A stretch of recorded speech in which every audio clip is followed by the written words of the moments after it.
నిరీక్షణ prayer house మరియు centre సంఘముల తరపున సర్వశక్తిమంతుడైన యేసుక్రీస్తు నామములో మీ అందరికీ నా వందనములు. ఈరోజు దేవుని వాగ్దానం న్యాయాధిపతుల గ్రంథం 20వ అధ్యాయం 26వ వచనం. అప్పుడు ఇశ్రాయేలీయులందరూ జనులందరూ పోయి బేతేలును ప్రవేశించి ఏడ్చుచు సాయంకాలం వరకు అక్కడ యెహోవా సన్నిధిని కూర్చుండుచు ఉపవాసముండిరి. దహన బలులను సమాధాన బలులను యెహోవా సన్నిధిని అర్పించిరి.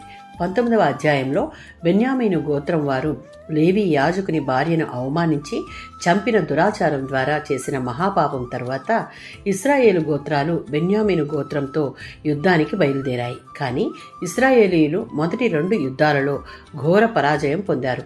అందువల్ల వారు యెహోవా సన్నిధిని వచ్చి ఉపవాసంతో విలపించి బలులు అర్పించి ఆయన చిత్తాన్ని వెతికిన కారణాన న్యాయాధిపతులు 20వ అధ్యాయం 28లో ఉన్నట్లు దేవుడు వారిని విజయంతో గెలిపించాడు. 127వ సంకీర్తన మొదటి చరణంలో ఉన్నట్లు యెహోవా ఇల్లు కట్టించని ఎడల దానిని కట్టువారి ప్రయాస వ్యర్థమే.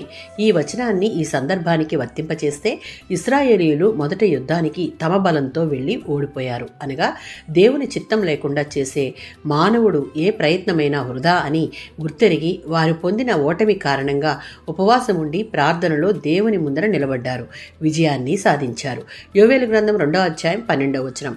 ఉపవాసం ఉండి కన్నీటితో దుఃఖముతో హృదయపూర్వకంగా దేవుని సన్నిధిని సమీపించి పశ్చాత్తాపముతో ఆయన చిత్తం మన జీవితాల్లో నెరవేరాలని వేడుకుంటే ప్రేమ కలిగిన దేవుడు మన ప్రతి ఓటమిని విజయంగా మార్చుటకు సమర్థుడు. విశ్వాస జీవితంలో ఎదుర్కొనే ప్రతి ఓటమి మనలను దేవుని దగ్గరకు నడిపిస్తుంది. అప్పుడు దేవుని సన్నిధిని ఉపవాసం మరియు ప్రార్థన ద్వారా మన ముందున్న యుద్ధాన్ని ఎదుర్కొనుటకు సిద్ధపడితే ఆయన సన్నిధి మనకు విజయాన్ని చేకూర్చి పెడుతుంది. దానికి దేవుని చిత్తానికి లోబడి ఉండుట తప్పనిసరి. ఆమేన్.